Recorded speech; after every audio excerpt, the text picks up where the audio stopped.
বেসরকারি টেলিভিশন দেশ টিভির ব্যবস্থাপনা পরিচালক আরিফ হাসানকে আদালতে হাজির করে রিমান্ড চাইবে পুলিশ। দুপুরে সিএমএম আদালতে হাজির করা হবে তাকে। এর আগে শনিবার রাতে শাহজালাল আন্তর্জাতিক বিমানবন্দর থেকে তাকে গ্রেপ্তার করা হয়। বিমানবন্দর থানার একটি হত্যা চেষ্টা মামলায় আসামি তিনি। বৈষম্য বিরোধী ছাত্র আন্দোলনের সময় 19 জুলাই মামলাটি করা হয়। গ্রেপ্তারের পর আরিফ হাসানকে ডিবি কার্যালয়ে নিয়ে যাওয়া হয়। আরিফ হাসান টেলিভিশন মালিকদের সংগঠন অ্যাটকোর সাধারণ সম্পাদক।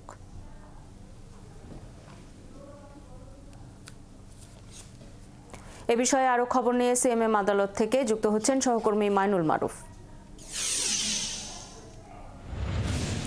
মাইনুল মারুফ, তাকে কখন আদালতে আনা হবে এবং তার বিরুদ্ধে কি কি অভিযোগ আনা হয়েছে? এছাড়া আজ আদালতে আর কাউকে আনা হবে কিনা কিছু জানতে পেরেছেন?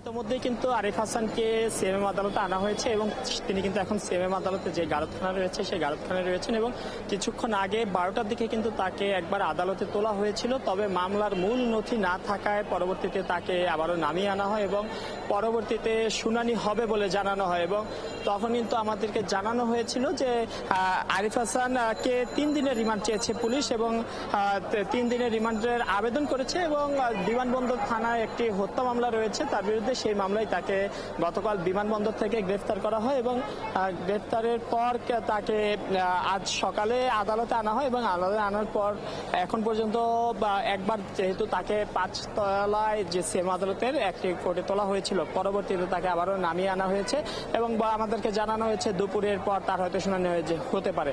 এদিকে অন্য কোনো আসামিকে আজ আনা হতে পারে কিনা জুলাই অভ্যুত্থানের আমরা এখনো আমাদেরকে জানানো হয়নি। তবে আমরা যেহেতু আগে দেখেছি পূর্বে বেশ কয়েকবারই দেখেছি যে দুপুর 2টার পর কিন্তু বেশ কয়েকজন আসামিকে আনা হয় জুলাই অভ্যুত্থানের যে সকল হত্যা মামলা বা হত্যা চেষ্টা মামলা হামলা মামলায় যে আসামিরা রয়েছেন আমরা বিভিন্ন সময় দেখেছি যে দুপুরের পর আনা হয়েছে। সেই অনুযায়ী আমরা বলতে পারি হয়তো আনা হতে পারে অন্য কাউকে। তবে এখন পর্যন্ত আমরা কিছু জানতে পারিনি কাউকে বা কাকে কাকে আনা হতে পারে।